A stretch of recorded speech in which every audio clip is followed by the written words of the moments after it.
nous sommes sur le 5e 49.3 en un mois de ce gouvernement qui prouve que ce gouvernement a pour ADN une forme d'autoritarisme sur un sujet qui est donc le budget de la sécurité sociale, donc qui arrive à un moment où le CHU de Nantes est en grève depuis maintenant quasiment un mois, qui arrive à un moment où nous avons des pénuries de médicaments à tout va, notamment d'amoxicilline et ainsi que de paracétamol.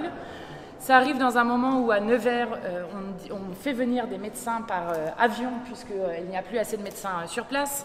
Ça arrive dans un moment où en pédiatrie, les soignants alertent sur le fait qu'ils sont obligés de trier les patients et d'envoyer souvent des bébés à 100 km de chez eux ainsi que leur famille pour pouvoir se faire soigner. Ça arrive dans un moment où les urgences sont encore complètement trop saturées. Ce passage en force est un énième passage en force qui est pour nous inacceptable. Nous allons déposer une motion de censure, nous allons en discuter avec les différents députés des groupes parlementaires pour la déposer demain.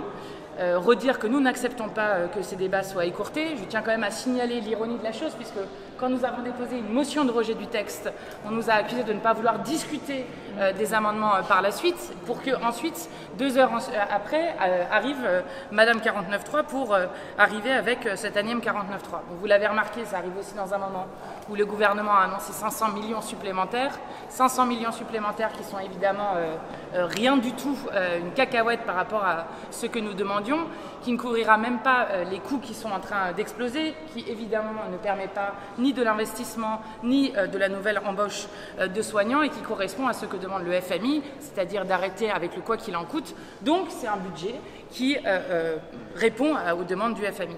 La dernière chose, c'est que, alors là, le 49.3 a été annoncé sur la partie 3, nous savons que va ensuite arriver la partie 4, et que dans la partie 4 se trouve l'amendement qui a été voté par le Sénat et proposé par les LR, qui permet de repousser l'âge légal de retraite à 64 ans. Vous le savez, il y a une spécificité dans le PLFSS, c'est que, certes, cet amendement a été repoussé en commission, mais que c'est le texte du Sénat que nous examinons dans l'hémicycle.